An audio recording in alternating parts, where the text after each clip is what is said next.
So this commenter is basically implying that by deciding to not have children, that you are somehow weaker or that natural selection is taking place. First of all, it's hilarious because I'm a biologist and a PhD, and if Charles Darwin was in front of me, I would look at him right in the eyes, shake his hand, smile, and go, I'm not fucking having kids. Oh, natural selection, I work, blah, blah. Cool. Let natural selection work. I don't give a fuck. And this comment, talking about how people are weaker if they don't have kids, you know, just the way I see the world and the way I've seen things going with less and less resources, and if you just look around at the average person and how much debt people are in, how much debt this entire country is in, the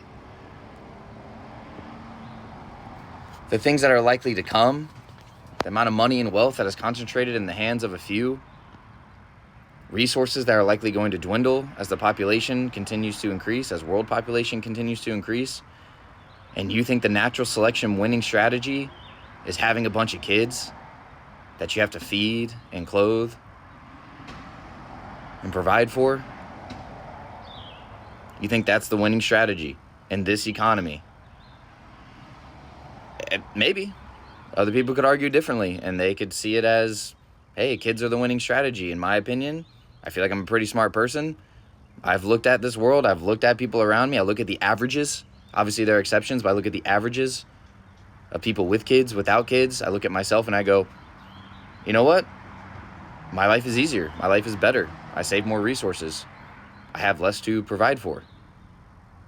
And that's not even considering all the environmental reasons and how we already have so many kids, and there's already kids who need to be cared for, who don't have the care, that we're already using a bunch of resources. That's already every extra child that we have. How much more wood is that? How much more deforestation? How much more land? How much more food?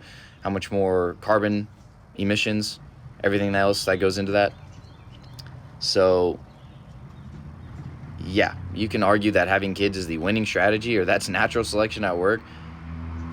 For me, in my own personal life and living, the winning strategy is not having children, and it's quite obvious to me. So, but to each their own. It's not like I care. I don't take it personally. Someone else can have 10, they can have 20 kids. I don't give a shit. It's just everyone's going to live their life the way they live their life and make their choices at the end of the day. It doesn't really matter. But yeah, in terms of like natural selection, or I understand like passing on genes or whatever, but if you don't care about that, why does that matter? Why? Why does it matter? Like, when I really ask a person for you to pass on your specific genes, why does that really matter in the grand scheme of anything? The only thing that you'll ever know is your life.